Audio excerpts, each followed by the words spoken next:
Bonjour à tous, chers amis. Nous sommes aujourd'hui le 2 Iyar. Bet Iyar, c'est quoi? Bet Iyar, c'est aussi le jour de la Gula du Rabbi Maharash qui a dit le Chatrila River. Qu'est-ce que ça veut dire? Le Chatrila River, ça veut dire qu'il faut depuis le départ sauter par au-dessus. Quand quelqu'un a un obstacle, quelqu'un se dit parfois, j'ai pas le choix, je vais par en dessous.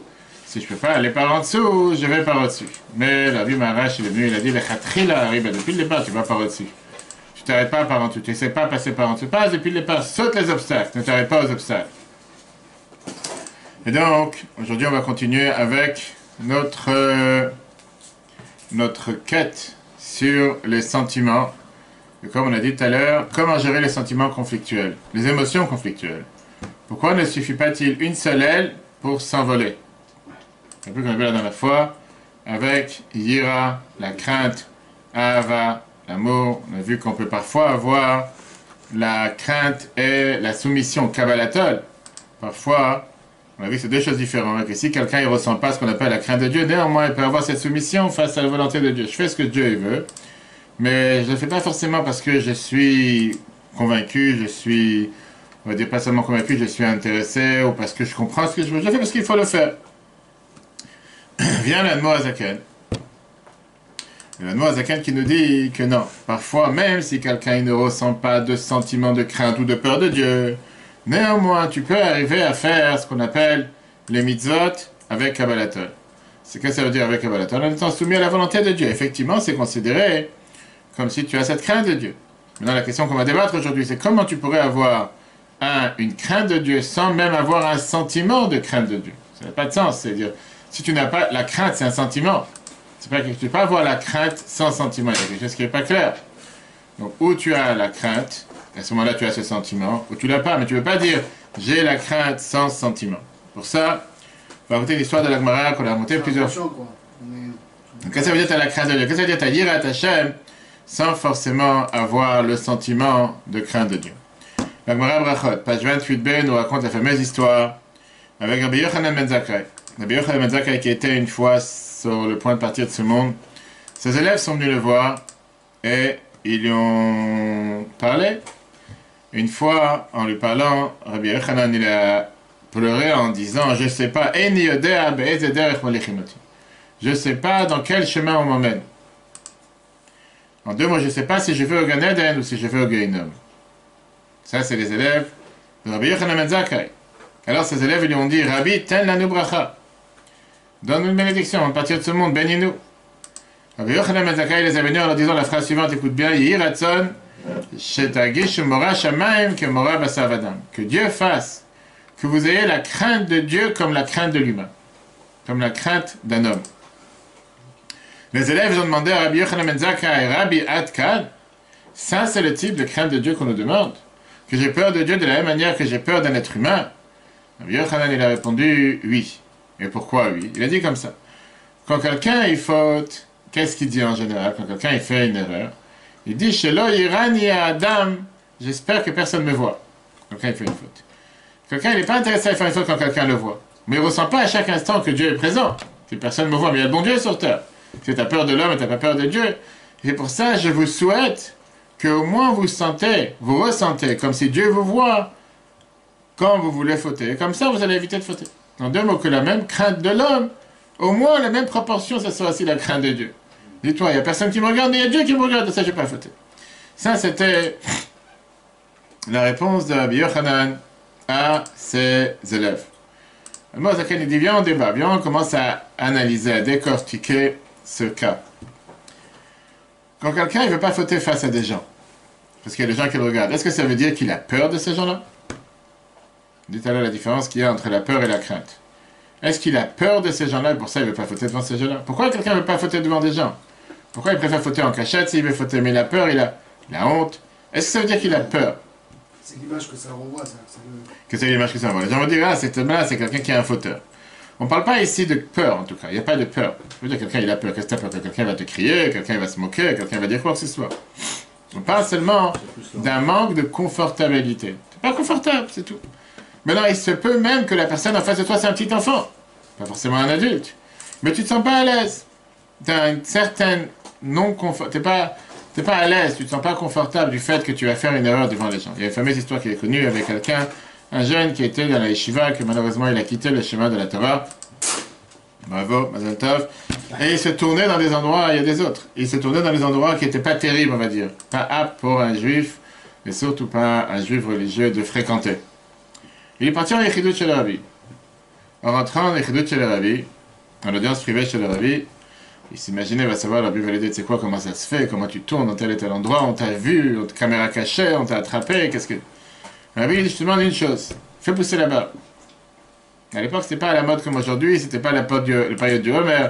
Aujourd'hui, tu as beaucoup de non-juifs qui font pousser la barbe. Le Rabbi dit, fais pousser la barbe. Ok, si c'est la seule chose que le Rabbi demande, pourquoi pas? Au départ, il a continué à se balader dans les endroits qu'il fallait pas. Mais après, il s'est rendu compte que j'ai une barbe, les gens me regardent, les gens disaient, c'est un juif religieux, qu'est-ce qu'il fait ici, c'est pas pour lui, etc. Petit à petit, il a arrêté, il est repassé sur le bon chemin, il a commencé à continuer à faire la Torah et les mitzvot. En deux mots, le fait de se sentir avec ce sentiment de non confortable, ne se sent pas confortable face à telle ou telle situation. Ok, si c'est comme ça, s'il n'y a pas de peur ici, pourquoi Rabbi Yochanan ben Zakkai il a dit que la crainte de Dieu c'est Mora Basar Vadam, qui veut dire la crainte c'est exactement égal à la crainte d'un être humain. Donc moi je vous souhaite que vous ayez la crainte de Dieu de la même manière qu'on a la crainte d'un humain. Il n'y a pas de crainte ici, pas peur d'un humain, pas parce que tu as peur que l'humain. Quoi, tu vas être pris en flagrant délit, que tu es parti regarder des journaux qui ne sont pas propres, tu es parti... Quelle peur? Pas de peur. Qu'est-ce qui va se passer? La réponse à Noah Zaken était dit la chose suivante. Il faut savoir faire la différence entre la crainte et les conséquences de la crainte. C'est dit comme ça. La crainte en soi, c'est quoi? C'est un sentiment de honte, de peur, de quelque chose qui est plus fort que toi, plus grand que toi, plus puissant que toi. Ça peut être un roi, ça peut être la police, ça peut être le président. Peu importe, tu as une certaine honte et tu as une certaine, on va dire, tu ne sens pas confortable. Quelle est la conséquence? Quel est le outcome? Qu'est-ce qui en ressort du fait que tu as cette crainte? Que tu évites de faire certaines choses. Tu ne vas pas prendre un stop ou un feu quand tu sais qu'il y a la police qui est en face avec la caméra en train de te regarder. Il ne faut pas être non plus comment on appelle ça? Un aveugle ou un sourd ou un muet ou les trois à la fois. Tu vois que la police qui te regarde, tu dis non, je prends le feu, je fais sympa, je vais passer le bonjour. Au moins, je souris sur la photo. Qu'est-ce que tu souris sur la photo? Tu vas avoir une amende. Fais pas une chose pareille. Maintenant, quelqu'un qui ressent ce manque de... Il n'est pas confortable. Quand quelqu'un le voit, et c'est pour ça qu'il n'a pas fait telle ou telle chose. Il n'y a pas ici de crainte, mais il y a la conséquence de la crainte. Par rapport à l'action, il évite de le faire. Il ne va pas se gratter, je sais pas, les cheveux, il ne va pas se gratter le nez devant tout le monde. Il se dit, c'est pas propre. Les gens, qu'est-ce qu'ils vont dire? C'est quelqu'un qui n'est pas propre, etc., etc. Ok. Ça, c'est ce que Rabbi Akiva a voulu dire, Mora Basar Vadam, la crainte de l'humain. On ne parle pas ici d'une peur d'un roi. On parle d'éviter de faire quelque chose quand quelqu'un te regarde. C'est tout. Bien, la Noah Zakani te dit, c'est exactement la même chose avec ce qu'on appelle Mora Shamaim, la crainte de Dieu. De la même manière que quelqu'un, il évite de faire une erreur devant des humains. Pourquoi? Parce que, j'ai complètement oublié de mettre le zoom, tu vois, on était tellement perturbés. De la même manière que quelqu'un il évite de faire ce qu'on appelle avoir ce mauvais sentiment ou de vouloir faire une erreur par rapport à la personne, de peur que la personne elle va dire ou le juger ou quoi que ce soit. La même chose, désolé pour le retard pour ceux qui nous suivent sur Zoom. Exactement la même chose par rapport à quoi? Par rapport à Dieu. Il vient et il te dit, même s'il n'y a pas de crainte, mais tu ne devrais pas ressentir une peur face à Dieu. Non pas d'avoir peur. Mais le fait que tu reçois ce qu'on appelle ce joug de la volonté de Dieu sur toi, tu te comportes comme Dieu te demande, automatiquement ça s'appelle que tu as cette mort à Shamaim, tu as cette crainte de Dieu, et comme ça tu fais la volonté de Dieu. Donc avec ça on a dissocié la crainte et la conséquence de la crainte. Ce qu'on a expliqué, tu peux très bien avoir ce qu'on appelle Yirat Hashem. Tu fais ce que Dieu te demande, pas la crainte de Dieu, mais pas forcément ta peur de Dieu. C'est deux choses différentes. Il y a avoir peur et il y a la crainte. Je viens dans le prochain paragraphe. Moi, Zaken t'explique qu'est-ce que ça veut dire Kabbalat Ol Malchut Shemaim, recevoir sur soi le joug de Dieu. C'est le niveau basique, minimaliste, premier niveau, de ce qu'on appelle crainte de Dieu qui est égale à la crainte de l'humain. Et ça, c'est ce qu'on appelle dans le jargon de la halakha yiratret. Qu'est-ce que ça veut dire, yiratret? La crainte de faire une faute. Tu as peur de ne pas prendre le feu rouge. Tu as la police en face, elle va pas prendre le feu rouge. Tu ne vas pas commencer à foncer sur un radar, alors que tu sais que tu peux aller plus de 50. C'est quoi? C'est tellement intelligent de vouloir foncer pour pouvoir quoi? Pouvoir avoir une amende. Qu'est-ce que tu cherches à recevoir des amendes? Tu cherches à avoir des enveloppes vertes. Ça va, tu peux avoir des enveloppes vertes commandées sans les avoir des amendes. C'est la peur de la punition. Exactement. Mais ce que la Moazakin te dit, que ça, c'est pas la crainte idéale. Pas de ça qu'on parle. Qu'est-ce que ça veut dire à Hachem? C'est-à-dire avoir ce sentiment de honte face à Dieu. D'avoir ce sentiment que Dieu, il est mon roi, que Dieu, il me dirige. Et d'avoir cette crainte, c'est ce qu'on a mentionné. Ce qu'on a mentionné tout à l'heure. Le fait que Dieu, que j'ai cette crainte, c'est juste ce qu'on a dit tout à l'heure, c'était quoi? C'était une crainte technique. Une crainte technique qui est juste pour ne pas fauter. Une seconde, on répond en même temps. Une crainte technique. Est-ce que c'est la différence entre la relation d'un esclave et la relation d'un papa? La relation un esclave et un fils, on a vu la dernière fois. On a vu la dernière fois, la différence c'est un maître ou un fils. On a vu. Mais il te dit, cette crainte, ok, c'est une crainte, la personne elle a une crainte, je suis d'accord avec toi. Mais c'est quoi? C'est-à-dire c'est une crainte technique qui est, je sais pas, une faute. Donc il t'explique qu'il y a deux types de craintes. La crainte la plus basse, iratraite, je sais pas de faute, je sais pas d'erreur. D'accord? Ça c'est la base numéro 1. Après, la crainte la plus élevée, c'est Yirat Boshet. Yirat Boshet, c'est quoi? La crainte qui est la crainte de la honte. Qu'est-ce que ça dit la crainte de la honte? J'ai pas envie d'avoir honte. J'ai pas envie d'avoir honte face à Dieu. J'ai une certaine honte devant Dieu. Et la différence entre ces deux types de craintes, on va le voir plus longuement dans le chapitre 43. Là, nous sommes en plein chapitre 41. Troisième cours, on peut revoir les cours précédents sur l'application du Torah comme d'habitude. Regardons le texte. Chez Behemet, en bas de la colonne de droite, oui. Je crois. Vote chez Behemet Mekayem. C'est ça, en bas de la colonne de droite? Troisième paragraphe. Troisième vote chez Behemet Mekayem Gam Mitzvah Tira, tu as accompli avec toi la volonté, la mitzvah d'avoir la crainte de Dieu. Tu dévoiles la crainte de Dieu dans ton cerveau, dans ta pensée. Car à ce moment précis, au minimum, tu as Mora Shamayim Alav, tu as la crainte de Dieu sur toi. Al Kol Panim, au moins que Mora Basar Vadam Ediot le Pachot, comme la crainte d'un être humain en chair et en os, au moins chez un Melech, qui n'est pas un roi, on n'a pas besoin d'avoir la peur du roi ou le président qui te regarde. Amabit Alav, qui le regarde. Chez Nimna, que tu t'empêches, Voro, à cause de lui, Mila Asod Davar Sheino Agun Beinav. Tu t'évites de faire quelque chose qui n'est pas apte à ses yeux. Non, tu ne vas pas faire quelque chose devant un autre être humain que c'est pas agréable à faire devant une autre personne. Chez eux, Nikra Tira. Et ça s'appelle la crainte. Et on revient avec l'histoire qu'on a mentionnée de la Gemara. Brachot, page 28b. Comme Rabbi Yochanan ben Zakkai le Talmidav, comme Rabbi Yochanan ben Zakkai il a dit à ses élèves, Yiratzon, que ce soit la volonté de Dieu, chez Yehem, Mora, Shamayim, Alechem, que Mora Basavadam. Que Dieu fasse que vous ayez la crainte de Dieu comme vous avez la crainte de l'humain.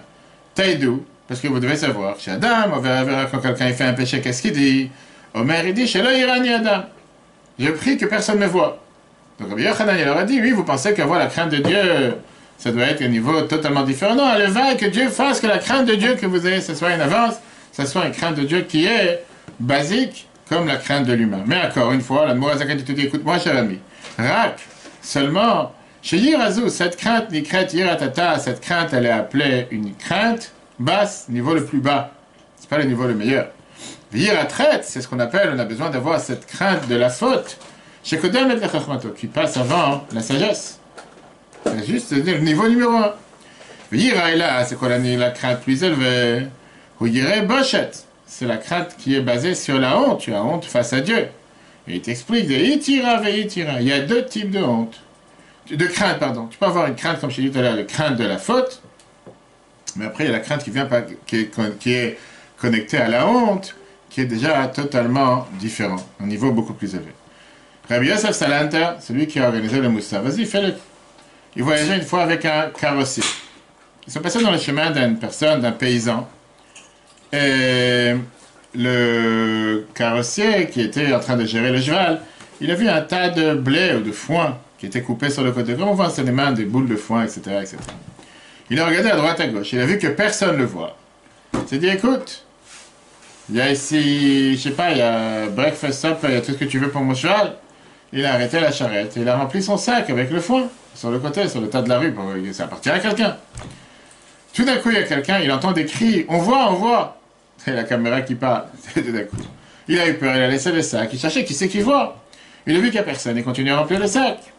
Et tout d'un coup, il entend encore des cris, on voit, on regarde. Il a compris que c'était Rabbi Yosef Salanter, qui était en train de lui dire, on le voit. Alors il lui crie en lui disant, arrête de me brûler, arrête de me prendre la tête, il n'y a personne qui voit. Dis-moi, toi, t'es mon pote, on marche ensemble, c'est pas... Rabbi Yosef lui dit, tu sais quoi, il n'y a aucun être humain sur terre dans les champs qui voit. Mais il y a quelqu'un qui te regarde, il y a Dieu qui est en haut. Et sur Dieu, c'est écrit dans Pirkei Avot, Maxime de Nepler, qu'on a commencé ce Shabbat, Ayin Ra, Vozen Shemat. Il y a l'œil qui voit et il y a l'oreille qui entend. Qui veut dire exactement l'histoire que Rabbi Yochanan raconte dans la Gemara. Quelqu'un il fait une erreur, il se dit, oh, il n'y a personne qui me regarde. Mais il y a un bon Dieu sur terre. Et ça, c'est t'as une crainte de Dieu ou t'as pas une crainte de Dieu? Si on se rappelle ce qu'on a commencé la semaine dernière, on a vu qu'on a besoin d'avoir les deux composants, et la crainte et l'amour. On a posé la question, comment se fait-il qu'on a besoin d'avoir la crainte et l'amour, et pourquoi on ne peut pas avoir l'un sans l'autre? Là, on a parlé longuement, on a déroulé tout le cours de la semaine dernière et aujourd'hui en expliquant le fait qu'il y a une différence entre l'amour et la crainte. Maintenant, on va arriver à répondre à la question qu'on a commandée la semaine dernière, qu'on a commencé la semaine dernière, qui est pourquoi on a besoin d'avoir ces deux composants? C'est comme la question qu'on a posée tout à l'heure, qui est la question primordiale. On est obligé de comprendre comment gérer des émotions conflictuelles et pourquoi ça ne suffit pas une seule aile pour pouvoir voler. Puisqu'on a vu dans le chapitre 40, on peut voir sur l'application de Torah, que les deux ailes, que les deux composants, l'amour et la crainte, ressemblent à ce qu'on a vu quoi? Un poulet. Oui, si tu veux, le poule, le coq, l'aigle, les deux ailes avec lesquelles on peut s'envoler. Pourquoi ça ne suffit pas seulement? Pour ça, on a vu l'exemple qu'il a amené de la Kabbale, qu'on a expliqué longuement à la fin du chapitre 40, que le Zohar te dit que l'amour et la crainte, c'est deux ailes. La mitzvah elle-même, c'est comme le corps du poulet, du coq, de la poule. Ça, c'est l'essentiel. Les kavanot, qui sont l'attention qu'on doit avoir, qui découlent des sentiments de l'amour et la crainte, c'est les ailes avec lesquelles, la mitzvah peut voler vers le haut. On a vu que sinon, tu peux être un très grand poulet ou un très beau poulet ou tout ce que tu veux, mais si tu fais du surplace et tu n'arrives pas à voler, tu aurais pu être un chat à la place, ou un lapin, va savoir. Tu as besoin d'être... Le mot, quand il a expliqué qu'est-ce que ça veut dire, c'est pareil. Que par le mérite, quand quelqu'un il a l'attention, quand il fait une mitzvah, automatiquement il s'élève vers Dieu. Si tu es une mitzvah sans attention, comme on a dit la dernière fois, tu peux jeter un bouquet de fleurs dans la figure de ta femme. Tu as amené des fleurs. Tu as un très bon mari, tu as amené des fleurs, pas comme celui à côté qui ne l'a pas amené. Mais est-ce qu'elle est contente? Ça dépend des femmes. La femme de celui qui est en face de moi, elle est très contente. Mais une femme, on va dire normale, elle va pas forcément être contente. Elle va dire, garde tes fleurs, j'en ai pas besoin. Viens, la demande à qu'elle continue ici en te disant, on a expliqué l'importance d'avoir la kavana qui a une influence sur le monde vers lequel les mitzvot ils vont monter. Et on a dit que quand tu es totalement effacé face à la volonté de Dieu, qu'est-ce qui se passe à ce moment-là? Tes mitzvot, ils montent jusqu'au monde de l'émanation qui est le monde de la Hatzilut, le monde le plus élevé. Une kavana avec un sentiment cérébral, il monte au monde de... Qu'est-ce que c'est cérébral? J'ai compris pourquoi je dois le faire. Ça monte dans le monde de quoi? Du monde de la création. Si c'est un sentiment naturel, encore une fois, c'est beaucoup plus bas, parce que je m'associe avec ce que je suis en train de faire. Pour ça, je le fais. Donc, si je ne m'associe pas avec... Ça ne me parle pas. Hier, je suis parti à l'hôpital, qui dit, tu as la visite un patient. Je parlais avec quelqu'un de 80 ans, je lui ai demandé ce qu'il voulait prendre l'attention avec moi. Il a rigolé, il me dit, écoutez, c'est vraiment, j'ai fait une fois dans ma vie, ça suffit largement, j'ai pas besoin de faire plus. Je ne sais pas comment ça me battre, je sais pas, mais malheureusement, la personne ne s'associe pas avec ce qui... Il n'y a pas de sentiment naturel, les sentiments cérébraux, ça ne me parle pas, ben, c'est pas pour moi. Et après, on a vu quand tu fais une action sans kavana, sans rien, est-ce qu'il faut le faire? Voilà, c'est comme ça. Dieu il a demandé de mettre les filets, pour ça je le fais. Dieu il a demandé de manger le matzah, pour ça je le mange. Ça m'intéresse pas ces choses-là. Cette mitzvah, elle reste dans le monde le plus bas, qui est le monde de l'action. Non, si jamais il y a une kavana, qui est une attention qui est tout à fait le contraire, on avait vu, chez l'olishma, qui est même pas fait parce que Dieu il a demandé, mais je le fais pour un intérêt personnel. À ce moment-là, pas seulement que la mitzvah ne sert à rien, tu peux faire les mitzvahs toute ta vie, mais ça descend même jusqu'à dans les clippers, dans les forces du mal les plus basses. Qu'est-ce qu'on vient de voir? On a dit qu'il faut avoir ces deux ailes. Une aile à droite, une aile à gauche. Une aile à gauche. L'aile de droite, on a parlé que ça représente l'amour, le chesed, la bonté, c'est la droite. Comme on sait très bien, comme on dit dans la prière tous les vendredis soirs, chesed de roa yemina, que la droite Chesed, c'est dans la barre de droite, le côté droit en général. La droite représente la bonté. Et la barre de gauche représente la dureté, la rigueur, la crainte, Gvura. Parce que Gvura, la dureté, la rigueur, est toujours du côté gauche. La question est la suivante. Est-ce qu'un poulet peut voler avec une seule aile? De réfléchir en plus. On a ici des grands penseurs, des grands théologues qui sont en train de méditer, qui vont parler avec le conseil scientifique pour savoir est-ce qu'éventuellement il peut exister des poules ou des coqs qui peuvent voler avec une seule aile. Vas-y, hein? S'il va très vite. Ok. Donc vous avez découvert qu'ici en Seine-et-Marne, on a des poules et des coqs, vous pouvez venir les voir, je donnerai l'adresse, qui volent avec une seule aile. La réalité, elle est, c'est sûr que non. Un avion ne peut pas voler avec une aile. Un poulet ne peut pas voler avec une aile. Maintenant, si jamais il va essayer de voler avec une aile, il va basculer d'un côté à l'autre, il va essayer de se lever, ça fait de la peine de voir, il ne va pas pouvoir se lever. Et si jamais il va être avec une seule aile dans l'air, parce qu'il a cassé une aile dans l'air, il va commencer à faire des tourbillons, et il va faire du surplace, se tourner du surplace, et son corps va trembler, ça va pas marcher. Que Dieu nous en préserve. Est-ce qu'on peut dire la même chose spirituellement? Les mêmes choses, l'Admor Zaken a été dit, c'est exactement la même chose spirituellement. Puisque les sentiments de l'amour et la crainte sont les ailes, ça ne suffit pas seulement une seule aile pour pouvoir s'élever, pouvoir élever la personne. Et faire monter la mitzvah vers le haut, tu as besoin d'avoir pas seulement les deux composants, mais les deux composants ensemble. Tu ne peux pas avoir et l'amour d'un côté ou la crainte de l'autre. Et là est le problème. Le problème, c'est que tu parles ici de deux émotions conflictuelles. Tu ne peux pas avoir l'amour et la crainte au même instant. C'est impossible. Il y a une histoire qui est racontée avec deux chassidim, que chacun avait deux traits de caractère différents, comme ceux qui sont en face de moi. Un, il avait un sentiment, il avait un trait de caractère qui était très tendre, très, on va dire, sentimental, très sensible, chesed. L'autre, non, c'est pas toi. Et l'autre, il avait le sentiment, il avait un trait de caractère qui était très dur, voilà, très coléreux. Pourquoi tu as mis ça en place? Toujours en train de crier à la secrétaire, au voisin, jamais content de quoi que ce soit. On leur a demandé que quoi? Que si jamais ils vont recevoir un ordre d'en haut d'aller aider qui que ce soit ou de punir une personne, les deux ils vont courir le faire. Dieu leur a demandé de le faire, ils vont le faire. La différence, elle est qui va arriver le premier. Quand on parle à aider quelqu'un, le premier qui va arriver, c'est l'homme de Chesed. Il va arriver avant, parce que c'est ça, c'est son trait de caractère, c'est son être, c'est ce qu'il cherche à faire. Quand on va parler de punir de quelqu'un ou de s'occuper de quelqu'un, c'est l'homme de Gvura qui va aller d'abord. Ça veut dire en deux mots, chacun il s'affilie, il s'attache avec son trait de caractère qui est avant le reste. Mais non, c'est ce que je dis. Tu ne peux pas avoir les deux en même temps. Tu ne peux pas aimer et craindre la personne au même instant, c'est impossible. Tu as des gens qui sont nés avec un trait de caractère de chesed, qui veut dire ils se sentent beaucoup plus à l'aise avec l'amour de Dieu. Ils cherchent toujours comment s'attacher à Dieu, comment aimer Dieu. Mais ils ont cette difficulté qui est de tout ce qui dépend de la crainte de Dieu. Ils sont par définition attachés avec le chesed. Tu as des gens qui sont nés depuis le départ avec ce qu'on appelle la crainte de Dieu. Qu'est-ce que ça veut dire la crainte? Ils ont beaucoup plus cette rigueur. Ils cherchent toujours où il faut être rigoureux, où il faut être dur, dur avec eux-mêmes, dur avec leur entourage. Ils vont toujours mettre l'accent sur la crainte, la peur. Attention, ce qui va te tomber sur la tête, tu ne peux pas telle et telle chose. Mais ils ont du mal à aimer Dieu. Moi, Zakat avait dit une fois que aimer le prochain, c'est comme aimer Dieu, parce que c'est un dépend de l'autre. Ils ont du mal à aimer. Ils voient quelqu'un qui fait une erreur, ils vont lui sauter dessus. Mais je dis à quelqu'un de lire la Torah pour la première fois, il a préparé 2 semaines, 1 mois pour lire la paracha de sa bar mitzvah, qui se rappelle il y a 10 ans. Pour lire la Haftarah, va savoir la première erreur, il tombe dessus. Laisse vivre. Qu'est-ce qu'il a déjà fait, le pauvre? Et l'autre, il a totalement perdu. Vous avez vu ça dans la synagogue, ça fait de la peine des fois. Plus que des fois. Tu as des gens qui ne sont pas habitués à ce qu'on les reprend comme ça en public. Et que d'un coup, la personne, elle est démontée. Démontée, c'est... Je ne sais plus où j'en tiens. Désolé, je ferme le livre. Il est perdu, le pauvre. Qu'est-ce que tu lui as fait? Qu'est-ce que tu l'as bouleversé? Ça fait 3 mois qu'il prépare sa Haftarah. Qu'est-ce que tu es en train de tomber dessus? Il a fait une erreur. Toi, tu fais pas d'erreur. On fait des erreurs, laisse vivre. Mais tu as quelqu'un que dès que l'autre, il le suit chaque mot. Une erreur, paf, pas comme ça. Ça va, laisse vivre. Tu as des gens qui sont tellement nerveux, rigoureux. Qu'est-ce que tu comprends pas? Tu reprends pas. Qu'est-ce que tu veux reprendre? Le dégât, il est fait. Attends, après, tu peux dire aux gens, tu sais quoi, il y a quelqu'un responsable ici, laissez vivre. Même pour des bar mitzvahs, la vérité. Non, il y en a qui laissent, justement. Non, tu as des fois des bar mitzvahs, je te dis, qui sont préparés, et que pour eux, c'est la première fois qu'ils font en public, et tout d'un coup, tout le monde saute. Mais je leur dis, calmez-vous. Il y a quelqu'un ici qui est responsable. Si on n'a rien dit, laisse avancer, c'est pas... Mais tu as des gens, je te dis encore une fois, c'est automatique. c'est que c'est contre eux-mêmes. C'est pas que... C'est instantané, c'est comme un thé. Il n'y a pas ces réflexions, on comprend. Vers le Morazakan te dit, le problème, c'est de faire les deux ensemble. Ça, c'est le plus dur. D'un côté, tu dois avoir cette crainte de Dieu qui veut dire ressentir que tu es loin de Dieu.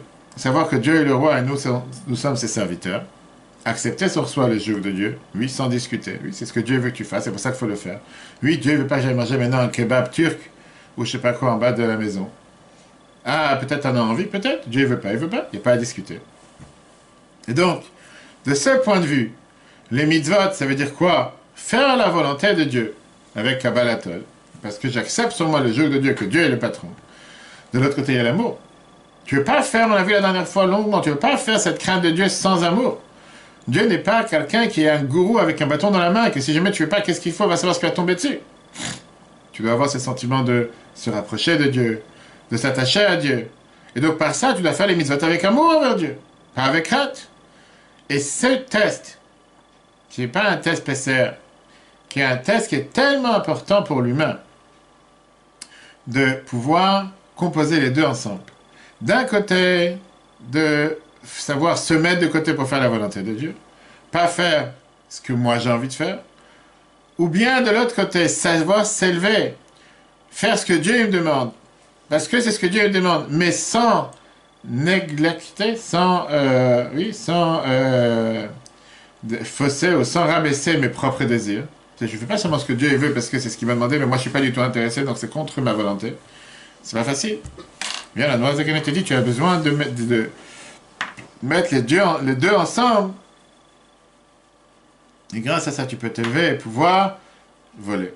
Si tu as une seule aile, tu restes sur place. Tu peux peut-être bouger sur place, faire des tours sur place, mais tu ne pourras pas t'envoler. Ça, c'est le prochain paragraphe dans lequel la Noirzakan te dit que les mitzvot, ils ne peuvent pas voler s'il n'y a pas de crainte de Dieu. Comme un oiseau ne peut pas voler s'il a seulement une seule aile. De l'autre côté, si tu n'as pas le composant amour dans les mitzvot, les mitzvot aussi ne volent pas. Tu es obligé d'avoir le composant amour pour pouvoir t'attacher à Dieu pour faire les mitzvot. Ça n'existe pas de faire les mitzvot seulement parce que c'est ce que Dieu il a demandé et rien d'autre. Aval, même lire, aklal, mais sans crainte. Si tu n'as pas cette crainte de Dieu, lo pachalaela, tu ne peux pas avancer, tu ne peux pas monter, tu ne peux pas t'envoler. Mais aval levada avec un amour toute seule. Que Moshe Aof eno yachol l'ifror bekanaf echad, comme un oiseau ne peut pas s'envoler avec une seule aile. Pourquoi? Dit trilochimo, parce que Ava, il y a l'amour et la crainte et l'amour. Un trait de gatfim, ils sont les deux ailes. Moi, chez Gatoub et Tikkunim, quand c'est expliqué dans les Tikkunazar qu'on a vu tout à l'heure. Vechen est pareil à Yira Levada. Même si tu as seulement la crainte, Hi kanaf echad, c'est une seule aile. Velo pachalel, elle ne peut pas s'envoler en haut, te laisse pas t'envoler faire en deux mots, que les mitzvot ils montent vers Dieu. Même si avec ça tu as appelé, que tu as servi Dieu, avec un service, un travail d'esclave, de serviteur. Tu ne peux pas être seulement, comme a dit M. Robin Gabriel tout à l'heure, tu ne peux pas seulement être un serviteur, tu dois aussi être un fils. On a expliqué ça longuement la dernière fois. L'horaire à Ava TV, tu dois réveiller cet amour naturel à Kolpanim, à Mesuteret Belibo, qui est caché en l'intérieur de ton cœur. Parce qu'on a tout cet amour naturel envers Dieu. Cheteheb et Galut Moche qu'elle soit totalement dévoilée dans ta pensée, à Kolpanim, au moins que tu aies cet amour à l'intérieur de toi. Ça veut dire, Viskor Avatol Hashem Echad, se rappeler de son amour envers Dieu, Bemachashavto dans sa pensée, au Birtsodo dans sa volonté, le Dav Kabrit, pour pouvoir s'attacher avec Dieu. Zot et ça sera Kavanato, sa pensée, Be'esek Torah, quand tu apprends la Torah, Mitzvah, ou quand tu fais cette mitzvah. Le Dav Kabo, pour s'attacher à lui, Nafsho Elokit, son âme divine, Vachinit, son âme vitale, âme animale, ou le Vushen, et ses manières de s'exprimer, comme on a vu, Machashava, Dibur, Maaseh, la pensée, parole et action, que Niskar Leel, comme on a mentionné dans les chapitres précédents.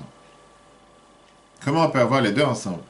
Ces deux composants de l'amour et la crainte qui élèvent la personne. La fameuse histoire qu'on a racontée plusieurs fois. Je ne sais pas si c'était dans ce cours de Tania la semaine dernière, mais j'ai raconté ça la semaine dernière dans un autre cours. Rabbi Hanina ben Torah était un des 10 martyrs, qui, à part sa grandeur dans la Torah, il apprenait la Torah en se mettant en danger, malgré que les Romains avaient interdit couvre-feu. Pas le droit d'apprendre la Torah. Est-ce qu'il a le droit d'aller au Gan Eden? Est-ce que c'est quelqu'un qui mérite d'aller au paradis? Il n'y a même pas de quoi discuter. La Gemara Avodazara, page 18a, nous raconte l'histoire que Rabbi Hanina, il a demandé à Rabbi Yossi ben Kisma une question bizarre. Est-ce que je suis apte à aller au Olam Haba? Est-ce que je suis apte à aller au monde futur? Rabbi Yossi lui dit, il aurait dû lui répondre, bien sûr, c'est quoi cette question? Rabbi Hanina ben Teradia, un des 10 martyrs qui finalement il a été tué, malheureusement par les Romains.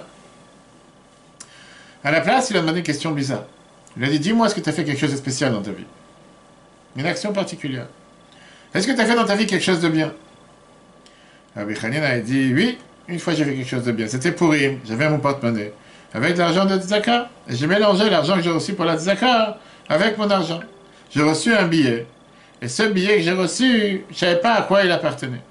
À la place de dire, bon, tu sais quoi, j'avais des billets à moi aussi avant.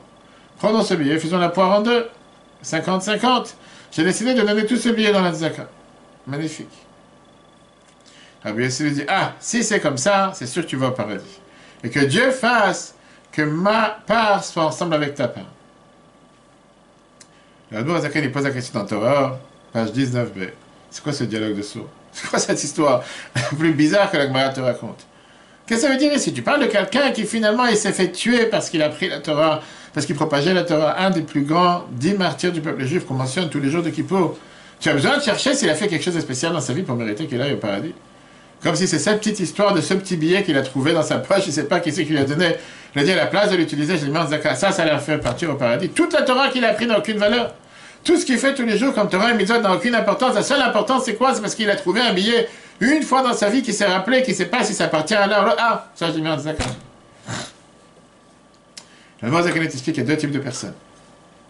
Il y a des gens qui sont fermés de nature, qui sont ce qu'on appelle avec cette humeur noire. En deux mots, c'est des gens qui sont beaucoup plus rigoureux, comme on l'a dit tout à l'heure. Ils sont toujours durs avec eux-mêmes, durs avec les autres. Ils sont beaucoup plus dans l'étude, pas forcément l'étude de la Torah. Ils sont toujours enfermés sur leurs livres, penchés sur leurs sources, etc. Et tu as des gens que par nature, ils aiment bien s'élargir. Ils aiment bien ce qu'on appelle l'humeur blanche. Qui veut dire, ils ont beaucoup plus à faire avec la bonté. Ils partagent, ils sont toujours là pour l'autre. Ils sont toujours s'occuper des autres, se donner pour l'autre, se soucier pour l'autre. N'importe quel clochard qu'on voit dans la rue, ils vont dire, tiens, viens, je te donne à manger. Il ne fait pas de différence, toujours bien pour tout le monde. Rabbi Hanina, il avait un doute en se disant, est-ce que le fait que j'apprends la Torah toute la journée, ça vient du pur service de Dieu, parce que je fais ce que Dieu demande de moi, parce que naturellement, c'est ce que j'aime faire. Il n'y a pas d'effort, je ne sais pas si c'est quelque chose de particulier. Si tu me demandes de faire autre chose, je ne sais pas le faire. Tu me demandes d'apprendre, il n'y a aucun... Tu me demandes d'apprendre, il n'y a aucun effort, parce que c'est ce que j'aime faire, c'est tout. Je peux m'enfermer 24 heures avec des livres, et je ne vais rien faire d'autre. Rabbi Yossi lui a demandé la question, comme ça l'Admor Zaken t'explique cette histoire de la Gemara. Est-ce qu'une fois dans ta vie, tu as fait quelque chose contre ta nature? Est-ce qu'une fois dans ta vie, tu es parti faire quelque chose qui n'est pas ce que tu aimes faire? Rabbi Hanina a dit oui, le jour de Purim, j'ai donné tout cet argent de Zakat. Mais quelqu'un qui est plus centré sur lui-même, par nature, il est beaucoup plus, on va dire, contrasté, il est beaucoup plus contracté contre la dépense. Chaque centime est important, chaque détail est important. Pas forcément parce qu'il faut gaspiller, il ne faut pas gaspiller, mais c'est quelqu'un qui va faire attention à chaque petit truc. Un centime de plus, il ne va pas dépenser. Et puisqu'il a cette nature d'être avec ses contractions en longueur de journée, en règle générale, quand il a trouvé un billet qui ne sait pas où il appartient, il a dû réfléchir 10 fois. Peut-être c'est le mien, peut-être c'est l'autre qui m'a donné hier, peut-être avant-hier, peut-être quand même. Pourquoi tout d'un coup s'en débarrasser? C'est pas de sa nature, c'est contre sa nature. Le fait d'avoir donné de l'argent à la tzaka, ça montre qu'il a agi contre sa nature. Bien, Rabbi Yossi, il était d'accord que ça, c'est la preuve que que Rabbi Hanina, il sert Dieu vraiment. Pas parce que c'est sa nature. Et c'est pour ça qu'il mérite le monde futur. De mots, il a voulu lui montrer par cette action qu'il ne fait pas ce qu'il est en train de faire toute la journée parce que c'est sa nature et parce qu'il n'a pas envie de... Parce que c'est naturellement ce qu'il fait. Non, parce que c'est la volonté de Dieu. On peut rajouter, d'après ce qu'on a train d'apprendre dans le chapitre 41, que la question qu'il a demandé, c'était la question, est-ce que toute la Torah et les méthodes que j'ai faites dans ma vie, ils montent en haut et ils restent en bas? Puisqu'on dit que le Olam Haba, le monde futur, c'est le Ziv Torah, c'est la lumière de la Torah, et les mitzvot dans le monde en haut. Est-ce que tout ce que je fais dans ma vie, ça a une importance ou ça reste ici jusqu'au plafond, ça ne monte pas? Et il lui a répondu que puisque tu agis avec ces deux ailes, l'amour et la crainte, c'est sûr que ça monte. Qu'est-ce qu'on vient de voir? Si on récapitule ce qu'on vient de voir dans ce troisième paragraphe, troisième paragraphe du chapitre 41, parce que la semaine prochaine, c'est du bon, on verra le dernier chapitre du chapitre 41, Fais devoir comme ça, que la Torah elle demande à chacun d'entre nous d'être, servir Dieu comme un esclave, comme un serviteur, comme un Balatol. Pas seulement comme un fils avec amour. Que Balatol Malchut Shamaim, accepter sur soi le joug de Dieu, c'est une mitzvah qui est différente de Yirat Shamaim, la crainte de Dieu. Et tu peux l'accomplir même si tu n'as pas ce sentiment de crainte. Néanmoins, le fait de ne pas vouloir ne faire quelque chose contre la volonté de Dieu, c'est seulement le niveau A. Le niveau 1 qui est Yiratret. Et comme Rabbi Yochanan il a dit, Mora Shamaim que Mora Basavada, d'avoir la crainte du ciel comme la crainte de l'humain. On a besoin d'avoir les deux, l'amour et la crainte, comme les deux ailes. Et tu es obligé d'avoir les deux, l'un sans l'autre ne suffit pas. Parce que c'est seulement avec l'amour envers Dieu qu'un juif peut vouloir s'unir avec Dieu. Pas faire les choses pour les faire parce qu'il faut les faire, mais parce que j'aime Dieu. Qu'est-ce qu'on a vu la dernière fois dans le cours de la semaine dernière? On a vu que la première base du judaïsme, c'est d'accepter sur soi le joug de Dieu. De dire, Dieu m'a demandé de le faire, c'est pour ça que je veux faire. Aujourd'hui, on a vu, dans ce deuxième cours, comme quoi on a besoin d'avoir les deux composants et faire en sorte de synchroniser les deux, l'amour et la crainte, la bonté et la rigueur. Chacun il a sa nature personnelle. Quelqu'un il est plus de tendance bonté, l'autre il est plus de tendance rigueur. Mais c'est pour ça qu'on préfère aller dans ce qu'on se sent à l'aise avec. Mais Dieu parfois nous demande de faire le contraire. Qu'est-ce que ça veut dire faire le contraire? Faire ce qu'on n'aime pas faire. Faire ce qu'on n'est pas à l'aise avec. Faire ce qu'on ne voudrait pas faire. Et ça, c'est le test de l'humain pour savoir est-ce que ce que je fais, c'est ce que Dieu me demande, parce que Dieu m'a demandé de le faire, ou je le fais parce que moi j'ai envie de le faire. Prochaine fois, si Dieu veut, parce que je voulais m'arrêter qu'on parle quelques mots sur Yom HaZikaron, on verra sur qu'est-ce que ça veut dire s'attacher à Dieu. On verra qu'est-ce que ça veut dire la fameuse bracha, surtout que chez les Sfaradim, ils ont l'habitude de dire à chaque fois qu'ils font une mitzvah, les Shem, Yichud, Kutcha, Brichot, Shrinter, etc. Qu'est-ce que ça veut dire qu'avec cette mitzvah, je m'attache avec Dieu? Pourquoi? Est-ce que Dieu et la divinité, c'est pas une chose? Qu'est-ce que ça veut dire Kutcha, Brichot? C'est-à-dire que je cherche à m'attacher avec Dieu. Comment, par l'amour, on peut s'attacher avec Dieu? Alors que par la crainte, c'est difficile de s'attacher avec quelqu'un, un être humain, seulement par la crainte et pas par l'amour. Je dédie le cours aujourd'hui aux 23 928 de nos frères et sœurs. Ce n'est pas seulement les soldats, c'est aussi tous ceux qui ont été tués parce que juifs sur la terre d'Israël. Ce qui est commémoré aujourd'hui en Israël, le Yom HaZikaron. Et je voulais qu'on s'arrête de dire quelques mots en comprenant quelle est l'importance, c'est quoi, quelle idée de ce sens. Alors, qu'est-ce que reflète le Yom HaZikaron? Qu'est-ce que ça veut dire? Un mot très intéressant, il y a le fameux Shir HaMa'alot qu'on a l'habitude de dire plusieurs fois en général, on le dit à chaque fois qu'on dit le Tehillim. Shir HaMa'alot et Sa'enai el Harim, David HaMelech, le roi David, il a l'habitude de dire je lève mes yeux vers les montagnes, mais Aïn Yavo Ezri. D'où viendra mon aide? Et il termine Ezri, mais Machem, mon aide viendra de Dieu, celui qui a fait le ciel et la terre. Au passage, une merveilleuse histoire. Une fois, un shliach qui a écrit au Rabbi, un shliach, la question suivante. Il avait beaucoup de dettes dans les institutions, beaucoup de difficultés, il ne savait pas comment s'en sortir. Et il a écrit dans sa lettre, en écrivant au Rabbi, il a terminé en disant mais Aïn Yavo Ezri. Il a pris la phrase de Tehillim, d'où je vais être aidé? En deux mots, voilà, la situation est catastrophique, comment je vais m'en sortir? Et le Rabbi lui répond Kehem Shech HaPasuk, la suite du verset. La suite du verset, Ezri Meim Hashem, Dieu va t'aider. Le Rabbi donnait une bracha, mais voilà, l'idée c'était. David HaMelech, le roi David, dans un des moments les plus durs de sa vie, il supplie Dieu pour de l'aide. Il demande à Dieu, montre-moi la main, quelque chose qui va m'attraper, quelque chose qui va m'aider, quelque chose qui va me montrer le chemin. Il s'enfuit de Shaoul, tout celui qui connaît l'histoire, le roi le plus puissant à l'époque. Lui, c'est un petit jeune qui vient de s'enfuir du pouvoir, qui s'enfuit du monde entier. Il regarde ces grandes montagnes du désert dans les Alpes, et il crie, mais Aïn Yavo Ezri, qui va m'aider? D'où je vais avoir l'argent? D'où je vais avoir quelqu'un qui va me soutenir? Et tout d'un coup, il répond à lui-même la réponse, Ezri Meim Hashem. L'aide vient de Dieu, c'est lui qui a créé tout ce qui se passe ici. Je ne suis pas tout seul, c'est Dieu qui a tout créé, Dieu va m'aider. Mais la chassidoute te change ça de manière différente, comme d'habitude. C'est ça qui est riche dans la chassidoute. Elle te dit, tu sais quoi? Tu dois mettre la virgule avant, la déplacer. Pas tu dois mettre la question, mais Aïn Yavo Ezri. D'où vient mon aide? Je dois mettre la question, elle s'appelle mais Aïn. De où? Mais Aïn, ça veut aussi dire néant. Aïn veut dire zéro. Aïn, d'ailleurs, de néant à quelque chose. Par le néant, Yavo Ezri. Pas le néant. Le néant, il y aura cette aide. En deux mots, il te dit, d'après la chassidoute, c'est pas une question ici. C'est une réponse, c'est comme un ordre. Mais Aïn, du fait que tu arrives à avoir un sentiment que tu es parfois brisé, de la douleur, de la tristesse, c'est de là que vient l'aide. Parfois, juste parce que quelqu'un se sent parfois contracté, confiné, la peine, c'est de là qu'il peut parfois puiser à l'intérieur de lui-même. Quand il est avec une souffrance, une douleur, l'obscurité, il peut découvrir les plus grandes forces internes qu'il y a à l'intérieur de lui, de la émouna, de l'espoir. Et là, tu retrouves Dieu qui a créé le ciel et la terre. Alors aujourd'hui, comme je dis, c'est un jour quand tu sais combien de nos frères et sœurs sont en train de prier en ce moment même sur les cimetières en Israël, avec cette peine.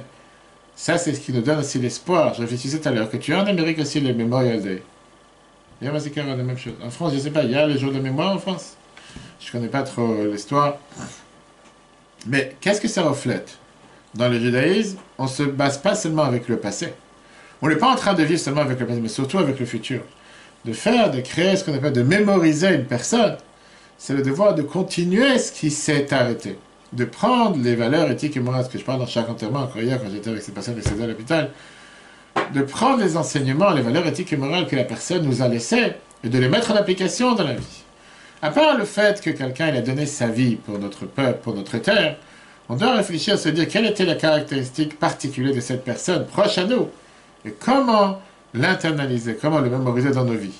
Ne pas rester ça sous la terre, sous la pierre, mais dans les actions. On ne vit pas seulement avec le passé. C'est d'ailleurs grâce à ça qu'on donne la vie à la personne qui nous a quittés. C'est pour ça que ce Ner Zikaron, cette bougie de mémoire qu'on a mis pour la personne, ne devient pas une bougie juste pour les choses du passé, mais ça devient une bougie pour éclairer les choses du futur. Regarde une histoire. Delaware, c'est un des États américains. C'est le deuxième État le plus petit des 50 États américains. La majorité des gens n'ont jamais entendu, mais il y a Schler de Chabad. Personne. Hein? Si tu veux. Il n'y a personne qui a pensé un jour qu'on va la parler de l'État du Delaware. Mais cette année, il s'est passé quelque chose. Pourquoi il s'est passé quelque chose? Parce que ça fait 36 ans qu'elle envoie au Sénat un représentant qui s'appelle Joe Biden. Et lui, il est devenu le président des États-Unis, de Delaware, sorti de nulle part. Le Shliach Chabad de Delaware, il s'appelle Elchanan Vogel. C'est le ministère Chabad de Delaware depuis des dizaines d'années. Une fois, il était assis avec ses proches, en train de préparer un cours pour Rosh Hashanah. Préparation à Rosh Hashanah. Et il a parlé sur le Yom HaZikaron Nazé. C'est quoi Rosh Hashanah? C'est aussi le Yom HaZikaron. La Torah te dit que le Yom Rosh Hashanah, c'est le jour de la mémoire. C'est le jour où Dieu il se rappelle de chaque être humain qu'il a créé sur terre, etc. Quelqu'un s'est levé et a dit la chose suivante. Mon père, c'était un prof à Jérusalem. Et que tout son métier aujourd'hui, c'est de mémoriser, de rappeler la mémoire des soldats qui ont été tués, que Dieu nous en préserve. Et il était particulièrement dédié à un groupe de soldats qui s'appelait le Netzer Acharo, le dernier bataillon. C'est des soldats, en deux mots, que leur famille a été tuée pendant l'Holocauste. Eux-mêmes, ils ont été tués dans la guerre de la libération d'Israël, la guerre d'indépendance. Et donc, ils sont partis de tout le monde, ils n'ont aucun souvenir. Il n'y a rien. Et aujourd'hui, tu as un grand emplacement à Mont Herzl, où les soldats sont enterrés, où tu as un mémorial qui est fait particulièrement pour leur mémoire. Et c'est ce qu'on appelle le mémorial du Netzer Acharo, de cette dernière bastion qui est restée de ceux qui ont perdu la famille pendant la guerre et qui sont là aujourd'hui. Et donc, il a demandé que dans la prière de Yizkor, qu'on fait le jour de Kippour, qu'on rappelle ces forts du peuple juif qui nous ont quittés. Alors, Vogel, bien sûr, qui était d'accord. Et la personne, elle a dit, je m'en charge d'appeler en Israël, on dort comme ça, et de faire quelques téléphones pour trouver la liste. La veille de la fête, il vient avec une liste de 6 soldats, et le Rav, il donne ça au chazan de la synagogue, M. Goren, qui lit le Nussar de Yizkor. On a vu que Dieu se rappelle la mémoire de telle et telle personne. Goren, il prend la liste avec le Sefer Torah dans sa main quand on dit Yizkor. Et à peine il commence à lire, il se pose la question, comme si les mots, il devient blanc, et il commence à trembler. Il dit, c'est pas possible. Une centaine de personnes, ils ont dit, va savoir, peut-être il a une crise cardiaque, il en a un AVC, qu'est-ce qui est en train de passer, il s'arrête. Il attend qu'il continue. Mais il devait reprendre ses esprits pour continuer à lire. Et après, la tefila, il raconte ce qui s'est passé. Il fait son père, il est décédé dans la guerre des 6 jours quand il avait 12 ans. Il ne se rappelle rien de son père. Mais son père, il raconte toujours qu'il avait un ami qui s'est battu avec lui pendant la guerre de l'indépendance, qui s'appelait Hanan Grover. C'est un Chayal Boded qui a survécu la Shoah et qui disait toujours avant les combats, si je vais mourir, qui va se rappeler de moi? Il a été tué pendant les combats, seul, célibataire, sans famille, sans personne. Et au moins, le père de M. Goren fait ce qu'il peut pour ne pas l'oublier. Comme ça, il a raconté à ses enfants. Le premier nom que ce Chazan est en train de lire à Delaware, ce jour de Kippour, c'était Hanan Grover. Vous comprenez comment le cercle s'est terminé? C'est-à-dire que lui, que son père lui a dit, Dieu il a fait en sorte que par le hasard et par la providence, son fils continue la mémoire de celui qui a demandé à son père de s'occuper de lui. Ça, c'est ce que ça veut dire les jours du Zikaron. Mais au final, l'important, c'est pas seulement de se rappeler du passé, se rappeler surtout du futur, d'investir et surtout de mémoriser ceux qui nous ont quittés à travers les bonnes actions, les mitzvot qu'on fait, que ce soit l'étude, la tzedaka, l'étude qu'on a fait aujourd'hui. Que Dieu fasse, qu'on puisse toujours partager que des bonnes nouvelles pour tous les peuples juifs. Le cours sera en replay sur l'application eTorah sur Google et Apple. Chodesh Tov, c'est encore une fois Chodesh, le mois de Iyar, le mois de la guérison, le mois du bonheur, le mois de la richesse. On dit que Iyar, c'est l'acronyme des 4 mots des patriarches, Abraham, Yitzhak, Yaakov, Rachel. C'est aussi appelé le mois de Ziv. Pourquoi? C'est le mois de la lumière, puisqu'on dit que c'est le premier mois où éclaire tous les patriarches qui sont nés dans le mois de Nisan. C'est le mois où, Baruch Hashem, on aura, si Dieu veut, que des bonnes nouvelles. Pesach Sheni, bientôt. Le Pesach, le deuxième Pesach, où il y a toujours des cours de rattrapage pour tous ceux qui ont raté le premier Pesach. Le 14 Iyar, je dirais dans 2 semaines, si Dieu veut. La Gomer, c'est la même semaine, Rishon Bayachai. Et on prépare, bien sûr, le gala du Betravat Salman, la 19e année d'action. Et toutes les autres bonnes actions, et que d'ici là, ma chère, sera là. Que le corona disparaît de la planète, qu'on partage que des bonnes nouvelles pour tout le peuple juif et l'humanité tout entière. Chag Sameach à tous. Pourquoi j'ai dit Chag Sameach, je ne sais pas, parce que c'était Rosh Chodesh et c'était Mazal Tov pour l'anniversaire de notre cher Hervé. Et que Dieu fasse qu'on puisse se voir avec ma chère Yerushalayim très prochainement. Le cours sur eTorah est à très très bientôt.